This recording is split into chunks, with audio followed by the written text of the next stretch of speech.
Field Vision Sports presents The Matchup with Sasha Bushka. Kyler Murray kind of looks like a little kid running from his parents when he scrambles in the pocket. Scott Bushka.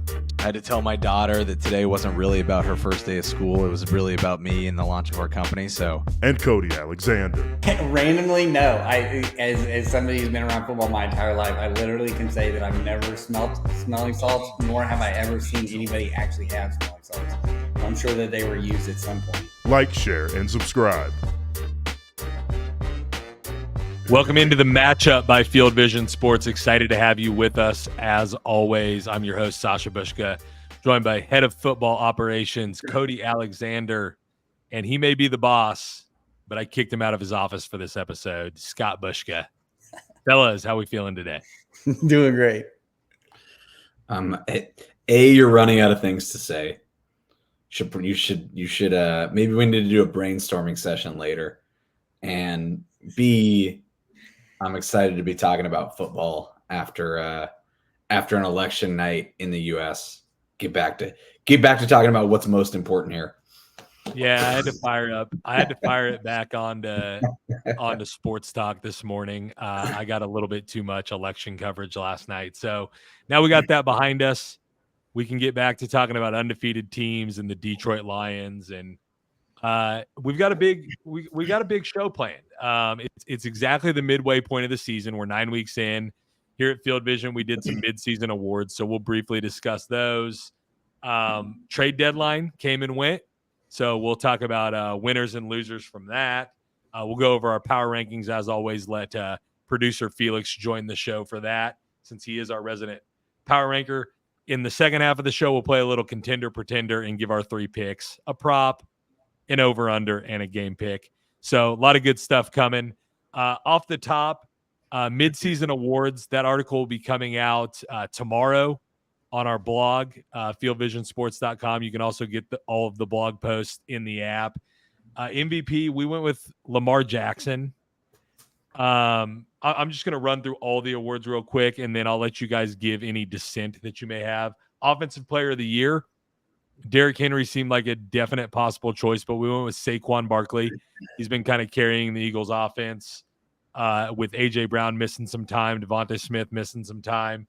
Defensive Player of the Year, we went with the most impactful defensive player on what a lot of people think is the best team this year in the Lions, and that's Brian Branch, obviously with Aiden Hutchinson out for the season. Defensive Rookie of the Year, Jared Verse of the Rams. Offensive Rookie of the Year, pretty easy choice, I think, right now, was Jaden Daniels. And Coach of the Year, he's got the Commanders at 7-2. Not much more to say. Dan Quinn was our Coach of the Year in our midseason awards. Cody, any other players that you want to highlight or disagreements you have in that list? I mean, you helped make it, but I'll still let you disagree if you want to. I do think that I like Saquon Barkley because I think of what he just adds. The only caveat to that is that what we're seeing from Derrick Henry at 30 plus years old, he's probably going to break the 2,000-yard mark if he stays healthy. Is pretty impressive. That really would be the only one. You could also argue, and I know when we were talking about this, just being devil's advocate, but Dan Campbell being Coach of the Year too, with what the Lions have been able to do. Those would be my only qualms. But other than that, I think it's pretty straightforward who needs to be at the top of each list. Yeah, Scott, Andy Reid for Coach of the Year. Andy Reid for Coach of the Year falls into the same category of what I was going to say about Lamar, which is that I do not think Andy Reid is the Coach of the Year at the midpoint of the season. I think if he gets the Chiefs to 14, 15, 16-0, you'll start to hear some chatter. And I do think guys like him, Belichick when he was with the Patriots, get overlooked because of their consistent greatness. But no, I would have Dan Campbell as the Coach of the Year just because he, not only his performance, but there's like such a clear galvanizing culture shift in that organization, which is just really impressive. I was going to make 2 quick comments. The first I mentioned was about Lamar. I do think Lamar is the MVP at this point in the season, I'm going to go on record as saying I don't think he's going to win it. First of all, there's probably too many pundits talking about football and talking about MVP races on a week-to-week basis, but like this will change every week. Yeah. And I think there is as much of a chance that Mahomes starts to get on fire with DeAndre Hopkins, or Josh Allen leads the Bills to a 14-3 or 15-2 record, or Jared Goff and the Lions. Don't forget Goff. Yeah. So I'll go on record as saying I don't think Lamar wins it, and that's mostly because he has 2 MVPs. He hasn't done much in the postseason. He's going to have to really, really overperform for people to give him that award. Yeah. The other thing that I'll say is and we have talked about this ad nauseum, so we don't need to talk about it more, but it's really telling that all the names we could come up with for offensive player of the year are running backs versus wide receivers, right? It's just a continual doubling down on the shift of how important running backs have been this year and how important, Saquon and Derrick Henry as offseason acquisitions have been versus receivers, which is the trend we've talked about all year. I'll just piggyback off that. Saquon's at 925 yards on the season, so almost 1,000, and Derrick Henry's over 1,000 already. If you look at the leaders in receiving yards this year in the NFL, Justin Jefferson's leading the list, and he's not even catching 100 yards a game.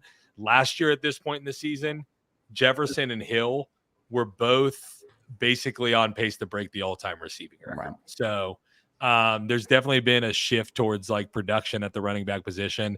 And I think you hit the nail on the head with Lamar. There's going to be MVP fatigue with him. He's already won 2. He hasn't done anything in the postseason to this point. So unless he runs away with it, he's not going to get it. And the Ravens already have 3 losses. Yeah. So the chances are the Bills or the Chiefs end up with a better record, or at least a similar record, as long as the numbers aren't. And to be fair, Lamar has 22 touchdowns to 2 interceptions. So right now the numbers are enough in his favor that if that held, he would win it. But we'll see as the season plays out. I'm going to shift gears off that conversation because we have a lot of things to get to in this episode. The trade deadline came and went this past week. I've got some winners and losers laid out from it, but I'll go to Cody first. If you had to pick 2 teams that were the biggest winners at this year's trade deadline, who did the most and we'll count all trades that came, not just ones yesterday. Who did the most to give themselves a better chance to win it all? Well, I'll start with the Commanders, which we talked about last week. I said they need a corner. Marshawn Lattimore was not on my bingo card, but makes perfect sense. He had, the hamstring injury that's really been holding him back from playing for the Saints. Obviously, that hamstring is now 100% fully healthy. Somebody on Twitter who was a pundit for the Commanders asked, will he play this weekend? And I answered, can he play man? Yes. So that's what they want to do. Witt and Quinn want to play man. They need a corner. Sainer still can move back inside, completely changes their defense, especially on the back end. So they're already getting better. And then I do like, and I'm probably stealing Scott's thunder here or yours, but I do like the D-Hop to the Chiefs. You gave him somebody that can go get it. We saw it on that first, the shoot route that they even said after the game, that was a conversion. He was on and over. He saw he could go vertical up. He went vertical. Mahomes saw the same thing, and he threw it. That's what a veteran presence at receiver gives him. We forget, and I think we were talking about this on one of our weekly meetings earlier this week, but you forget he has 1,000 yards receiving in almost every single season. So because he's been on some terrible teams. So those are my 2 winners for sure. Yeah, man, you hit it on the head. I'm not going to add any winners. I will just say, as someone who's watched pretty much every play of the Chiefs offense for the last 35 years, but we'll just say for the last 6 years for this purpose. It is so clear the difference he's going to make for that offense, and so clear what he's going to give Mahomes in a I don't even want to call him a number one receiver. I'm just going to call him a reliable receiver who can beat man coverage, who Mahomes feels comfortable throwing to, like when a window's not huge, right? And the thing that I don't want to say we're discounting it, but like how much Hopkins' presence is going to open up Kelsey is going to do wonders for that offense. And you start to get Pacheco back to pair with Hunt. You start to get Hollywood Brown to do the things that they're trying to get Worthy to do right now, but he can't do, right? And I don't think people are going to want to face that offense in the postseason. So, yeah, Commanders and Chiefs are the right answer. Yeah. Commanders and Chiefs did a lot to help their teams. Other contenders that did add pieces, the Bills added Amari Cooper. They were thin at receiver, so that could help them. And the Lions did their best to replace Aiden Hutchinson by adding Zadarius Smith at the deadline, so they're going all in. I'll just really quickly go on the loser side, and it's two losers for two different reasons. I'll start with the team that's not a contender. That's an absolute pretender, and that's the Cowboys. And they gave up a 4th-round pick when they're 3-5 for Mingo, who's got 12 catches this year. And it just doesn't make any sense. Like, None. The player they get out of that 4th-round pick will probably be better, and they'll have control for 2 years longer. So, and especially when you juxtapose that to, like, the trade we just talked about, which was DeAndre Hopkins, the Chiefs gave up a 5th-round pick for him. So that's a problem. And then a team that didn't do anything that everybody looks at as a contender, at least did before that Thursday night debacle, is the Houston Texans. They lost Stephon Diggs. They didn't add anything on the outside. They didn't do anything on the O-line. Their defense has been playing pretty good anyways, but they didn't add any pieces. There's not always a perfect fit, so it doesn't – I mean, maybe they didn't have anything that made sense.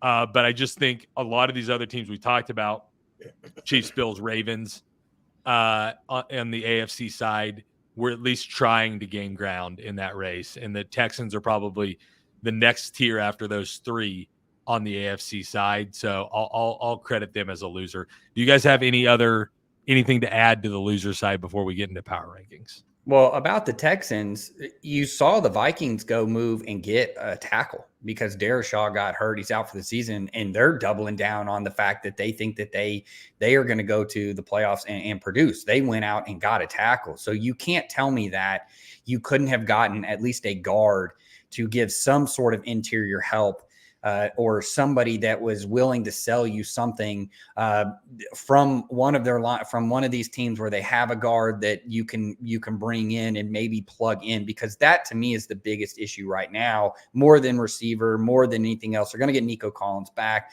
but at some point you've got to protect Stroud. That's been the biggest difference from last year to this year, and they just kind of sat on their hands.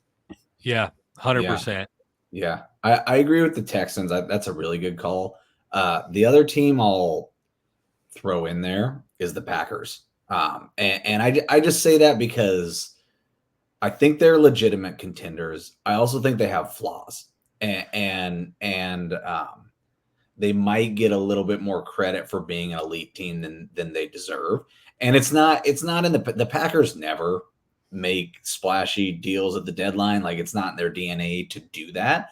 But they offloaded Preston Smith, and I would argue, like, if there's one spot they need help, it's kind of like in the front of their defense, right? Yeah. Defensive line and linebackers. They're 15th in rush DVOA. Their secondary has been pretty good.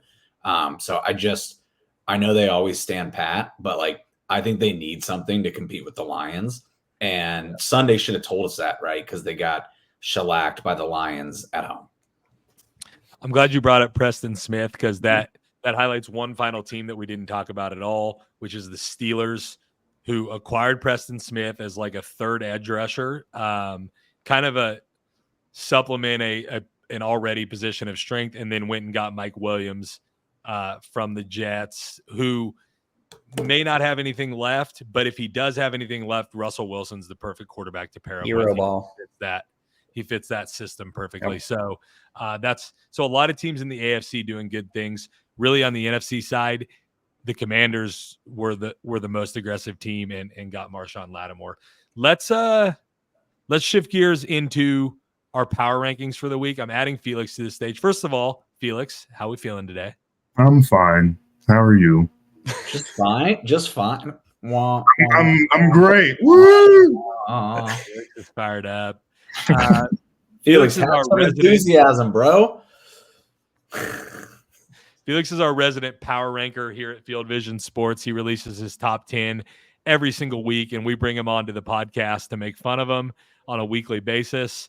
It has come to that portion of the programming. I have text proof that you liked the power rankings this week, so I liked the words that you wrote in them. I thought it was good writing.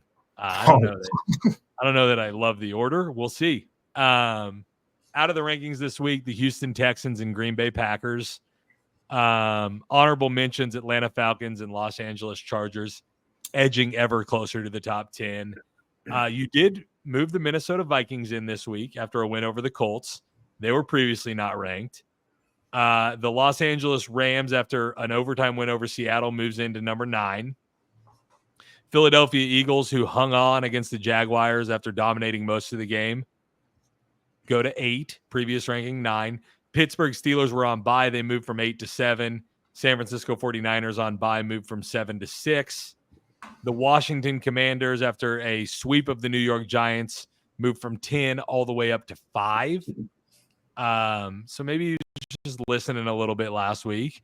The Baltimore Ravens stay at 4 after getting the victory over the Broncos in convincing fashion this weekend. Buffalo Bills outlast the Dolphins this weekend, stay at 3. Detroit Lions in a sloppy weather game against the Packers got a 10-point win, stay at 2. And the Chiefs win in overtime on Monday Night Football to move to 8-0 and stay at number 1. Scott, I'll go to you first. Where are the bones to pick in these power rankings? Well, let's start with the positives. He didn't fall asleep during the games, and there's not 2 teams at number 10. So yes, I try to do something fun for you guys, and this is what I get. So excellent job, Felix. Excellent job. I'm going to say this. I don't think the rankings are terrible.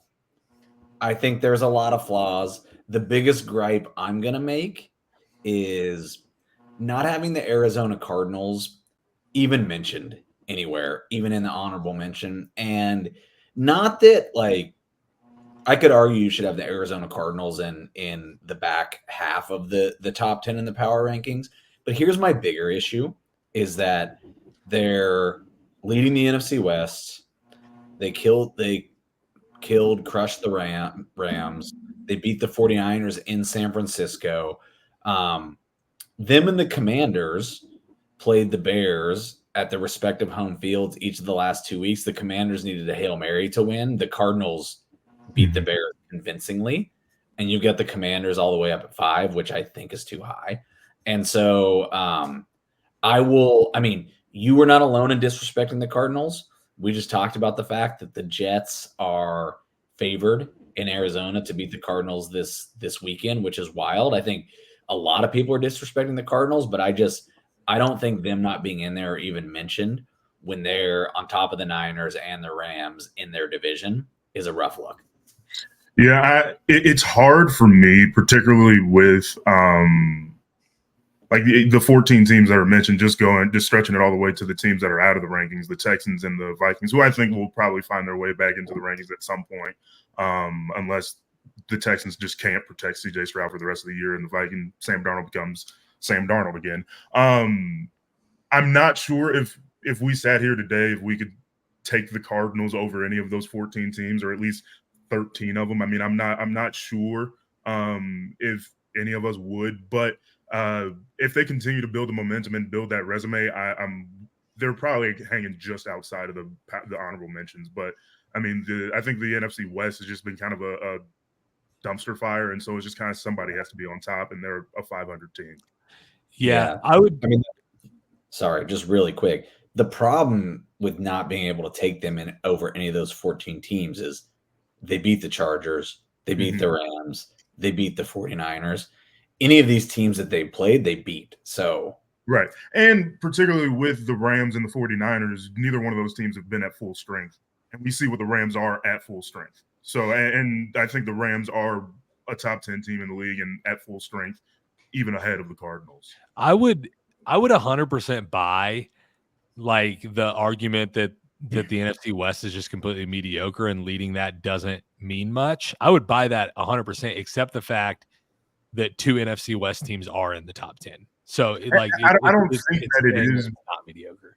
I'm not necessarily saying that it is mediocre. I think it's just teams are beating up on each other, where even like Seattle is the fourth best team in that division, and they're still pretty decent. I think it's just that it's kind of like the Big 12 in college basketball. They're all going to get beat up on each other, and a good team might not make the tournament. Yeah, this is almost a separate point, but just because you mentioned that when they played those teams, they weren't completely healthy.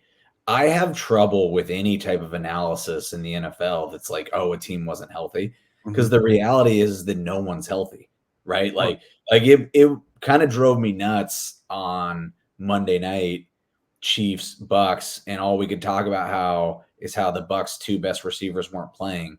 And it's like, who hasn't been playing for the Chiefs for weeks?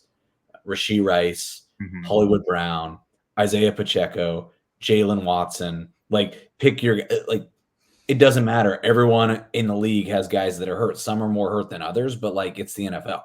Well, I think particularly for the Rams and the 49ers, they've been hurt since the beginning of the season. McCaffrey hasn't played a game. Puga and Cooper have had injuries since the start of the season, and that's when the Cardinals played them. And as the season progresses along, those teams are probably going to get better. Like, I don't think any of us think that the 49ers are their 500 record. We've seen with the Rams, when they got their guys back, what they are. It's just that they've been hurt from the beginning of the season, and the Cardinals caught up to them. And that's fine. Again, they're still at 500, so we'll see. And so that whole division is probably pretty entertaining. Yeah. And I'll quit harping on it. But when the Chiefs played the 49ers, same narrative. It's like the 49ers are beat up, and it's like, oh, Chiefs running backs hurt, 49ers running backs hurt. Right. 49ers receiver tore his ACL, Chiefs receiver tore his ACL. Chiefs safeties out, or 49ers safeties out, Chiefs corner. Like, it's like, yeah. We're also talking about the Kansas City Chiefs, the back-to-back reigning Super Bowl champions, and undefeated. So, I mean, it's kind of hard to hold surrounded right now. Candles. Cody is surrounded right now, but at least his Broncos put together a good performance this weekend. I can't believe they weren't in the power rankings. That's why I got my Steelers hat on. He's already taken off the Broncos hat and put on a Steelers hat. Put my Steelers hat on. Cody, what critiques do you have on the power rankings this week? I do like that he dropped the Texans and the Packers. I think they have fraud alert written all over them. I just think that I do think that we are dealing with a clinic case of kind of recency bias and anchor bias from last year, thinking that, oh, the 49ers or the Rams are going to pick it up. Scott, I believe you know what you said is spot on, of that at the end of the day, every single team that we are going to talk about has some sort of major injury. I actually really think that if you really want to fix this, take the Rams out, take the 49ers out, and just insert the Falcons and the Chargers. Because to me, the Chargers are built to win playoff games on the road in the cold. That, to me, that is a team that you look at. They have, I think we all agree, Justin Herbert is probably a top 10 quarterback. They have, now, name one of the receivers. I get it. Lad McConkey, Johnson, who you don't know if he's going to go for 100 yards or he'll go for 10 yards. But they do have a team that is built. I'm a huge believer in Jesse Minter. Anybody that's followed me for any kind of time knows the past couple of years, I love Jesse Minter and what they're doing defensively. So I would just take those two out, and I would just insert the Falcons and the Chargers. Love Raheem Morris. I think what he does is great. I think that this is a team that's getting better, dangerous on offense.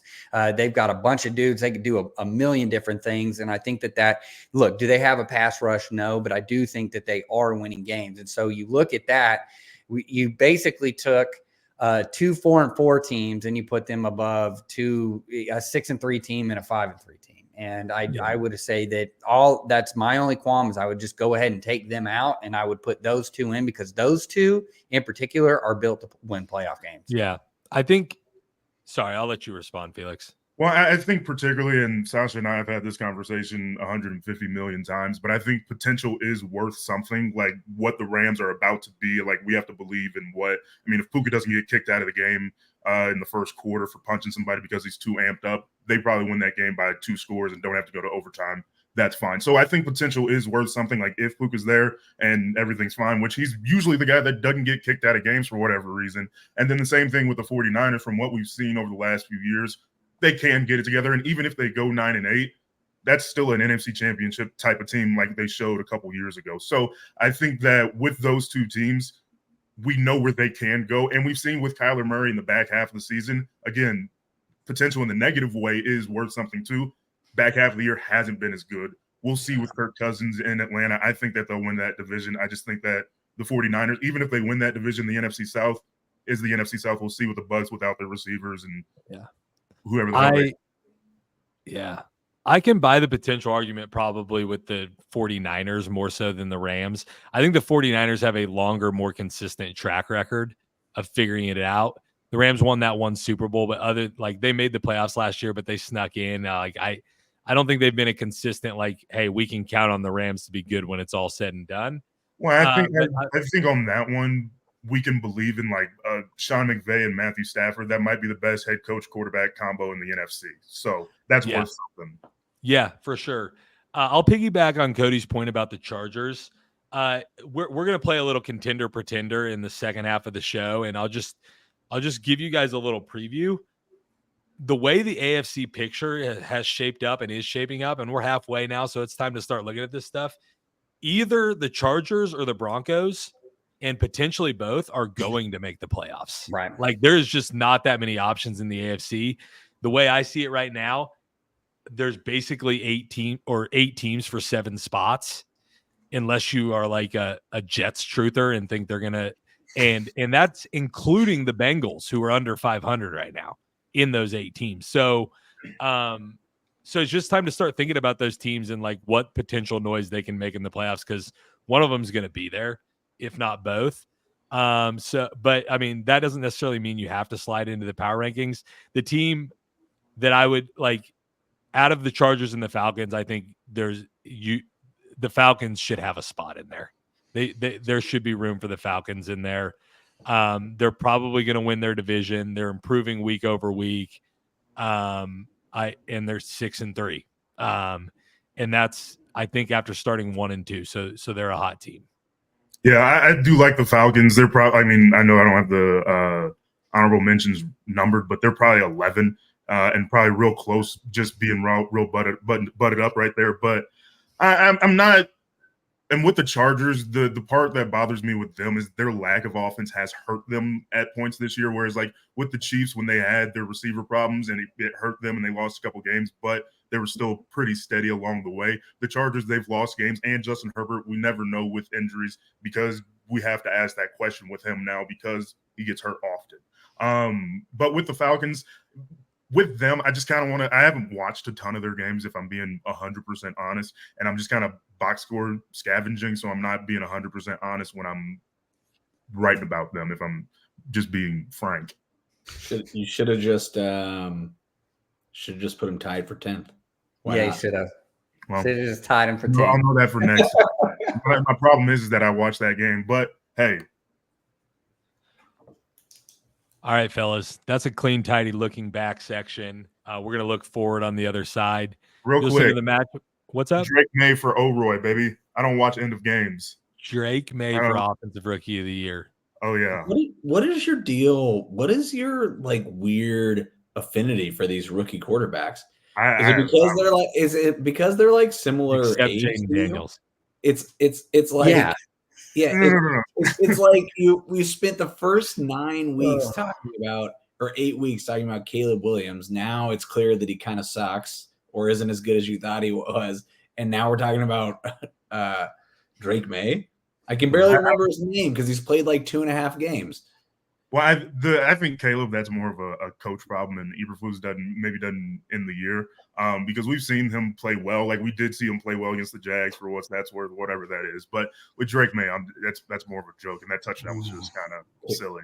Yeah, Caleb Williams, congrats on playing well against the Jags and the Panthers. Hey, You guys are listening to the second most important thing that's happened in the country this week, right after the college football playoff reveal. Stay with us on the matchup by Field Vision Sports. We'll be right back. I think that's an Eberflus and Shane Waldron problem. I think they're out of there. Well, the problem, I will just say this: the issues that a lot of people had about him are popping up, and that's just the inability to stay in the pocket, move in the pocket. The fancy stuff is great, like all the off-platform throws. But even then, I think that was the other thing is the problem with him is he got away with so much at USC that's just fundamentally unsound, and that you just can't. I think people forget the NFL, like they're the best team in college football would get obliterated by the worst team in the NFL. Because we're just talking about grown men. It's just different. Right. Everybody's good. I mean, the biggest thing for Caleb coming out, his comp was Patrick Mahomes, and Mahomes had a year off. And he had all those problems at Texas Tech where he couldn't stay in the pocket. He still got footwork problems, but then he had a year off with Andy Reid. But, and tell me if this is crazy, but if Daboll's out of New York, I could see him going to Chicago. And if he's the guy to fix quarterbacks like he did Josh Allen, it would be the craziest thing in the world. But Giants I don't know if they want to retread. And Ben Johnson might be out there. The Giants aren't going to fire Daboll, but Ben Johnson makes a lot of sense. Welcome back into the matchup by Field Vision Sports, where we're breaking down all things NFL. But just real quick, off the top, I didn't prepare you guys for this, but I mentioned it on the front side of the break about the college football playoff reveal. We might as well just for a second, on a scale of 1 to 10, and I'll let Cody go first. How excited are you for the 12-team playoff? Look, I think I am excited for it because it lets other people into the party. But I think we're going to get the same results that we've been getting. It's funny. Somebody put what the BCS would look like compared to the college football rankings, and it's pretty much identical. So we've just kind of, we're just shaking, smoke and mirrors. But at the end of the day, it's going to be the blue bloods. We're going to see Georgia, and we're going to see Ohio State. We're going to see Texas. They're all going to be Alabama. If they get a shot to get in, they're all going to be there. While I agree with you, and I've been super down on college football. One of the people that's most down on it because of all the NIL stuff and because of the dynamic you laid out, Cody, which is same teams win every year. Right. It's Georgia, Alabama, and Ohio State. Pick one of those three, they're going to win. Although Ohio State never wins. So I don't know why necessarily. But they're in it. They're in it because the Big Ten's so terrible. I will say when I was watching that yesterday, I was like, this is going to be freaking awesome. Like a tournament, kind of March Madness style tournament where you get these games with all these good teams is going to be awesome viewing. So I think it's 100% the right direction to go. It's going to be cool. If you like to bet on stuff, we do. People are going to have lots of fun, watching and betting on those games. So I think it's going to be cool. I love the fact, the way they structured it, to where it's not just the top 12 teams and conference championships matter. Because then everybody when the season starts, you have a chance to play your way in. And nobody from the group of 5 is ever going to win the national championship. But Boise State's going to play for it, and they're going to get to be on the field and show what they can do.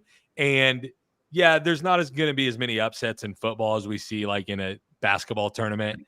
But every once in a while, there's going to be an upset or at least something that surprises people, and that'll be fun to watch. But we digress. Let's get back into our bread and butter, the NFL. Contender, pretender. Let's do it. I think that'll be fun. We'll start with the AFC. So I broke this down basically into contenders, and then people will talk about, for sure, contenders that I don't think there's a debate about. People will talk about, and then anyone I don't mention, mark them off your bingo card, as Cody would say. Contenders for sure in the AFC. I only took 3: Bills, Ravens, Chiefs. The other division leader is the Texans. But we won't talk a lot about the for sure contenders. We'll start with that other division leader. Scott, Texans, contender or pretender? I think right now they're a pretender. And I'm gonna caveat that with one thing. Right now, Nico Collins is as close to a number one receiver as it gets. And I think you took him out of the offense. It was clearly a problem. And then people, when you take Stephon Diggs out, like, first of all, Stephon Diggs is not Nico Collins at this point in his career, right? And so, like, they're going to be net positive when Collins comes back, even without Stephon Diggs. So I think they're going to get better. But I think, and I saw someone tweet this, we might have anointed CJ Stroud a little bit too soon. Is he good? Yes. Is he ready for us to put him on the level of Mahomes, Allen, and Jackson, i.e. the three AFC quarterbacks you said are guaranteed contenders, which I agree with? No. Like, it is hard to be consistently good in this year or in this league. And what CJ Stroud has not shown yet is that he can consistently win on the road. And if you can't consistently win on the road, like, we can't really take you seriously because half of your games happen on the road and you're going to have to win on the playoffs on the road. So I've got the Texans right now in the pretender category. I think they can be a contender, and I think that they can fix that O-line. It has been an issue. I do think they can. Mixon has been running the ball. They have a contender defense, and so to me, that is always the big thing. I do think that if they can get Nico Collins back, it changes the dynamic of that. I think it helps Stroud out. They've got to figure out a way to protect him, though. That's my caveat for that, is that if we get the same pass protection that we've been getting, and this is something that is not talked about enough within the Shanahan system, but teams are able to really create pressure with them, especially against drop back. We've seen this time and time again with the Dolphins. We've seen this time and time again with the 49ers, that if you can create pressure, that offense just folds like a deck of cards. So I think that's the only caveat I have, but I do feel like they can be a contender, especially if they can win their division and play some home games. Yeah, and regardless of if you think the Texans are real contenders, they're probably going to win the AFC South.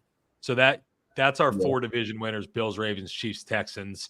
The other four teams. Just really quickly, Sasha and Cody, it's almost like, there's a reason you're the head of our football operations. But I think that's a really awesome insight on the Shanahan offense, which I haven't really heard, is like, I mean, that's how the Chiefs beat the 49ers every year, right? And the Super Bowl in 4 straight years is Spags just puts pressure on the 49ers QBs.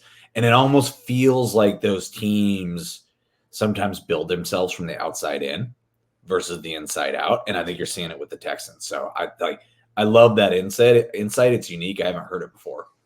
Let me follow up on that, Cody. Is it because the offense is so timing based? So any kind of pressure just throws off the timing, or why do you think it gives that offense so much more trouble when pressure is created? Well, Kyle focuses more on the run game, and then everything is based off that run game. So one of the knocks on him has always been the drop back passing game just has not been dynamic. You can't create unless you have the play action. So what's the big thing? Like, where have the Chiefs beaten teams like the 49ers, teams like the Dolphins? It's been on third down. They're able to stop the run at some point on early downs, get them in a third and long situation. They have predictable protection schemes. They know where to do it. The Vikings did it to them this year again, just hammering the B gap. The Chiefs hammer the B gap. I've written about it multiple times on Match Quarters. And so to me, that's where there's a lack of just or an oversight issue in the protection schemes, but then especially in the drop back passing. And so teams are just able to take advantage. What did you think? Sorry, Sasha, I know we're probably taking longer on this than we wanted to, but I was quite frankly very surprised when Brock Purdy came out a couple weeks ago and he was like, yeah, I don't call audibles. That's not part of our offense. Like, which almost speaks to what you're talking about on third and long with the protection being so predictable. it's like Shanahan is such a, I was going to use the word dominatrix, which I don't think is the right word, but like he's such a control freak. Like he doesn't let his quarterback audible at the line of scrimmage, which good DCs are going to take advantage of. Yeah, and I think you've seen McVay kind of cooled off on that with Goff. I think he learned his lesson with Goff, and he does let Stafford. Now Stafford is, I understand that it's Stafford, but at the same time, this is a trend that we're seeing as well. I would argue that Tua probably doesn't have a lot of audibles at the line of scrimmage. CJ Stroud probably doesn't have. You do get the can calls and some things of that nature. I think KOC does a little bit better job of entering, hey, these are the two plays that we want. Run pass, you can see it, build off of what we're trying to look for. But that has been an issue in the drop back passing game. Not a lot of conversion routes, not a lot of just options. If you can man them up on the outside, it's pretty much game over. Yeah. Let's move on. That is though great analysis on like the Shanahan system and what you can do to stop it and some nuances behind it. We covered the potential or the probable division winners in the AFC, although I'm giving the division to the Ravens and the Steelers are right there actually leading the division. So maybe that's a problem. But let's start with the AFC North. And I'll just say nobody made the list from the AFC East besides the Bills. So AFC North, Steelers and Bengals. Cody, I'll go to you first on this. Both contenders, both pretenders, or 1-1? I believe in Tomlin. I believe what they're trying to do. They have essentially created an offense that works just for Russell Wilson. Hero ball, outside throws. Don't worry about anything in the middle. We're going to just go, couple of go ball guys. We're going to run the ball, keep the game ugly. We're getting another edge who can play some run defense and give us some more. We're going to rotate those four guys. We're heavy inside defense. To me, it time and time again, and yes, I know I'm a defensive guy, but it proves out when you can run the ball and when you can play defense, you win games in the NFL. And then you also go deep in the playoffs. I think that's what they're building there. You go look at what the Bengals, if Burrow doesn't throw for 5 touchdowns every game, they're not going to win. Zach Moss, saw this today. Zach Moss is probably out for the year with a neck injury. The Brown kid's really good, but he can't catch the ball out of the backfield. That's been a problem that he's had. They went and got the Herbert kid that hasn't played really much at all for the Bears. I don't think I think that's more of a Band-Aid than anything. So if it's me, I'm picking the Steelers over the Bengals for sure. Scott, thoughts on that? Yeah, I have them both as contenders. The Steelers, I do think it's unfair to just give the Ravens the division at this point.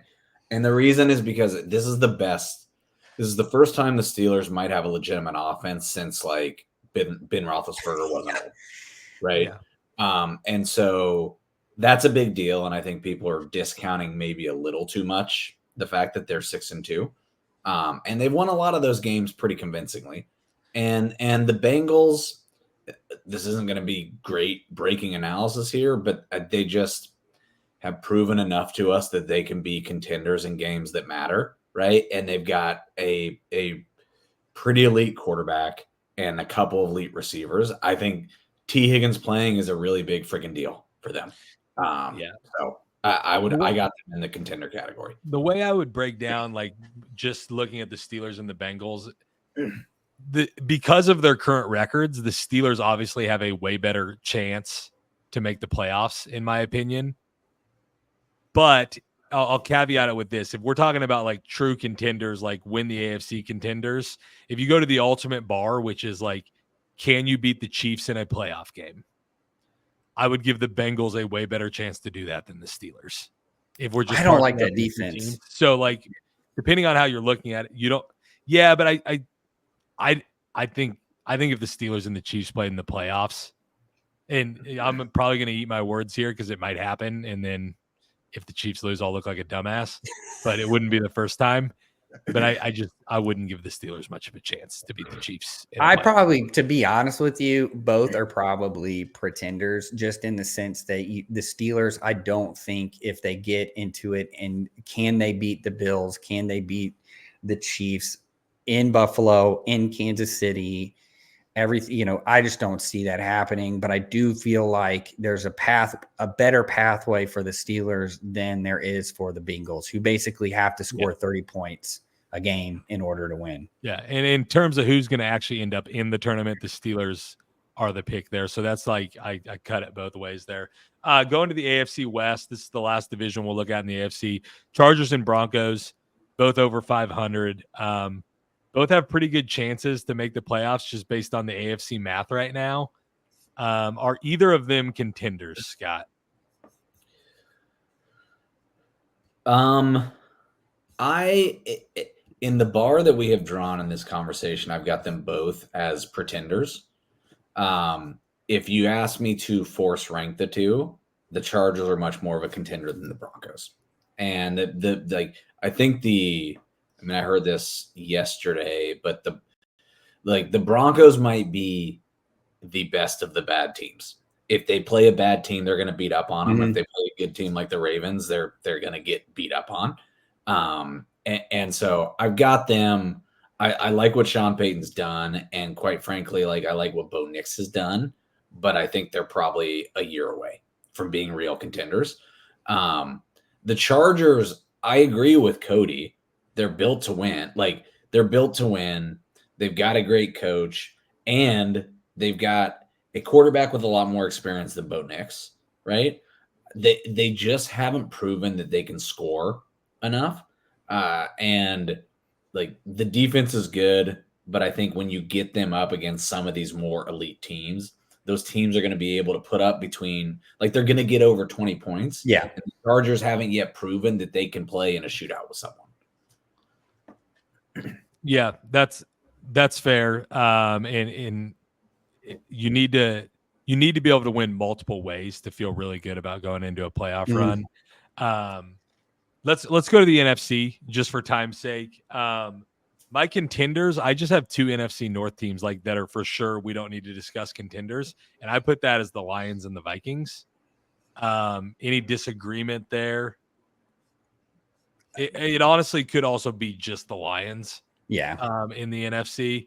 But I want to do the NFC a little bit different because there's a lot more teams to talk about. I'll go division by division, and you tell me who you think the top contender from that division is. I guess we'll start in the North. The Packers are the only team other than the Lions and the Vikings. So I'll just throw them all three into that. I think we all agree the Lions are the best team in the NFC right now. So out of the Packers and the Vikings, who's the bigger contender? I'll go to Cody first on that. Yeah, I think it's the Vikings. There's something about the Packers offense that just worries me when it's kind of more of a finesse offense. They do run the ball okay, but their receivers are so hit and miss whether they're going to show up because they don't have a true number one. And I know LaFleur has talked, at the beginning of the year about how, define what a number one receiver is, blah, blah, blah. But I think to me that the Vikings have a more stable offense. I think that defense is dangerous. I don't think it's perfect, but I do think that defense is much more dangerous than what we're seeing from the Packers. So I'm going to go with the Vikings. Yeah. The only thing I worry about with the Vikings is it is so clear to me that if you can move Sam Darnold off his spot, he's screwed. Yeah, the wheels could fall off really, really quick. We could be having this conversation in 4 weeks and looking at a team that went 0-4 in the last 4 games. I mean, that's true. I mean, we've now watched a couple straight weeks where it's when the Vikings are on script and things work perfectly, and you get the greatest receiver on the planet, that offense looks awesome. When you start moving Sam Darnold off his spot and making him get to his second, third read, he looks lost. And his problem is that he regularly gives them 15-yard losses with sacks. And that's essentially, you might as well just throw the ball to the other team. So that's the only thing I worry about with the Vikings. Yeah. NFC North, I think, is the best division. in football by far. Along with the two Norths are the best divisions in football. I think all three of those teams make the playoffs. But I would rank it probably Lions, Vikings, Packers. We'll go around like a map. So we'll go to the NFC East. I've got the Eagles and the Commanders listed. I did not even bother to list the Cowboys. They're 3-5. We'll wait till a future date to talk about them if they can win a couple games with Cooper Rush. I think this is actually a pretty good debate here that you could have. Eagles or Commanders, bigger contender? I'll go to Scott first here. Give me the Eagles just because of pedigree. I think with Saquon running the ball, and now this is I see the Eagles offense similar to the Texans with Nico Collins. They have to have AJ Brown for it to work. I think if AJ Brown is healthy and Saquon Barkley's healthy, that offense works a lot better. And the defense is making strides every week under Vic Fangio. And you got a set of young DBs. I'm sure Cody's itching to talk about Cooper DeJean. So I will take the Eagles slightly over the Commanders, just because the Commanders over the last couple weeks are giving off vibes of like, actually, now that you have some film on us, we're not going to score every drive and we're not going to convert every fourth down. And, there has been a little regression against the Bears and the Giants this past week. So I just think the Commanders are going to come back down to earth a little bit. Yeah, I agree. My biggest point, though, will be the defense. Like you hit it. Quentin Mitchell outside, who I loved coming out of Toledo. A lot of people didn't know him because he played at Toledo. So if you're a sicko like me and you watched MAC football, I knew who he was. But then what also like too, MAC Wednesdays. It's Maction. You got to get your Maction on, man. Maction. Yeah, and now Conference USA is playing on Tuesday, so you can go watch Jacksonville State take on Sam Houston State. So a bunch of name school, a lot of syllables. But yeah, so I like their secondary. It's getting better, but to me, the defense is what's going to be the engine. I do agree with you. If AJ Brown's healthy, the defense continues to grow. I think this is a team that can be a little bit dangerous. Where I think the Commanders, rookie quarterback, yeah, they got Marshawn Lattimore, but I don't think that that's kind of like a lightning strike. I don't think that's just going to completely change what we've got here. I think there is still the defense has a lot of issues that they need to clean up. And then I do think that there was a little bit of regression on offense. Again, we talked about Kyler Murray earlier in the regression on offense. Remember who that regression usually came from, and that was Cliff Kingsbury. We've seen this now for a couple of years. People kind of figure it out because it is not he doesn't have a lot of answers just because he's an air raid coach, and it's more of a timing based and kind of spreads you out. So I do think the Eagles on that one for sure. Yeah. I agree with you, Scott. Producer Felix says Mactions on Thursdays. I think the real answer is the Mac plays every day of the week. Yeah, you notice on Thursdays because there's also an NFL game, but they like to get their Maction going. I'll just point out on the Eagles and Commanders, it's interesting how the pendulum swings in the NFL because obviously coming into the season, this wouldn't have even been a question. You go, Eagles are better than the Commanders, and then like 4 weeks in, maybe 5 weeks in, then everybody was on the Commanders train and like the sky was falling in Philadelphia. Everybody wanted Nick Sirianni fired. Now they've rattled off 4 or 5 wins in a row, and it's back to like the answer is the Eagles. Even the Commanders are a nice story. So it's just interesting how like things change week to week, and hopefully we're starting to get a clearer picture as we hit the halfway point here. We'll go down to the South. Bucks, Falcons. The Bucks obviously dealing with some injuries. The Falcons leading the division by a couple games now. I think the answer is the Falcons here, but I'll see if either of you disagree. Yeah, my vote would be let's not spend much time on the South. The Falcons are a contender. Yeah, the Bucks aren't, mostly because of injuries. I think they're a game team. I love the way they went in and battled against the Chiefs, but without Godwin and Evans, like it's too much to overcome. Yeah, they're struggling at linebacker too. This is a team that he can't play a lot of man coverage, so he's having to play, which puts a lot of pressure on those linebackers. And time again, I mean, go look at both Falcons games. I think you have to pick the Falcons. Okay, we'll conclude our contender pretender talk with the division that got everybody on the list. The only division in football that didn't have a cellar dweller that didn't make the list. The NFC West, Cardinals, Rams, Seahawks, 49ers. We'll just do it this way. I'll ask you guys to pick your favorite team out of the division, and then if you have anyone else that you think is also a contender, you can add them in. I'll go to Cody first here. Yeah, so I think the only team that you've got to feel comfortable with, and I know we talked about this, and I lectured about recency bias and anchor bias, but if you look at it, the only team with a positive point differential within this division is San Francisco. I think if you get CMC back, some of the other pieces back, I think this is a team that the pedigree is there. Scott, you talked about pedigree with the Eagles. This is another team, but I would also not sleep on the Rams, and that defense is young. It's given me for Chiefs fans, it's giving me 2022 draft vibes off this defense, where you've got a bunch of young dudes coming in. They all can ball. If you go look at that depth chart for the Rams, it's all guys that they drafted from this year that are blowing it up. And so that's a team that if they get, now that they're healthy on offense, I feel like can be dangerous. Before we go to Scott, I will just point out, I see him. He's looking into his hands on the producer screen there. But I will point out that Cody did pick the two teams that Felix had ranked in his power rankings. So shout out Felix. Scott, I'll let you give some analysis on the NFC West. I agree, because of pedigree, you have to include the two teams that Cody included. But I'm throwing the Rams in there, I'm throwing the Cardinals in there, because they're leading the division, because they beat those teams, and I just think they have a vibe to them. Like, no one believes in us, but we're actually a tough ass team, and I think that Jonathan Gannon is a vibes coach, and he's done a really nice job. So I'm not counting the Cardinals out. Yeah, I think go on record as saying, like, take the Cardinals +1 against the Jets this weekend. The interesting thing about the NFC West is, like, if you're looking for a true contender, I think the answer has to be the 49ers. If they win the division, they're the team that you could actually see going to the Super Bowl out of this division, at least in my opinion. But that doesn't mean they're for sure going to win the division. Right. Everything could blow up on the Niners. They could never get healthy.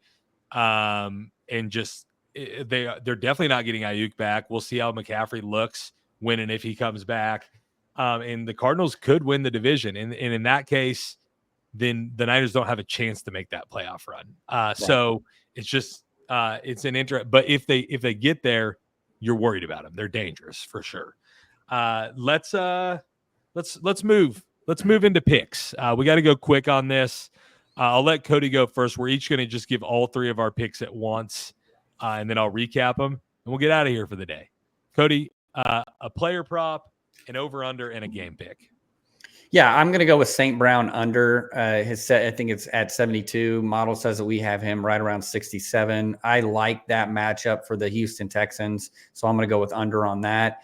I have the Eagles Cowboys over 42. Our model says it's going to be around 43, 44 points. I like that. I think there's a lot of noise going on in Dallas. I think they score some points. I don't necessarily think they win, but I do think they score some points. And then I like Tampa Bay to cover. I think that this is a scrappy team. They play close. I thought we saw that with the Chiefs. I think that they can keep it close. I think the way that they play defense is similar to what the Vikings were able to do earlier in the year. And I think that we're going to see them stay really, really close with the 49ers. I like that. I like that pick of the Bucks covering against the Niners. I think that line has already moved a point and a half towards the Bucks. All right. I'm coming off a 2-1 week. I desperately needed it. I'll be going 3-0 this week. The prop that I like is I'm kind of riding this train of the Jaguars pass defense really sucks. We took in the app, we took Jalen Hurts over against the Jags pass defense last week. Give me Sam Darnold over 193 passing yards against the Jags. Monday night game, Dolphins at the Rams. Give me Sean McVay and the Rams to cover 1.5 against Mike McDonald, the meme offense, and the Miami Dolphins. I think the Dolphins are getting a little too much credit for going in and giving the Bills a good game. I just think that I get it. Tua is back, but I think that team's flawed with or without Tua.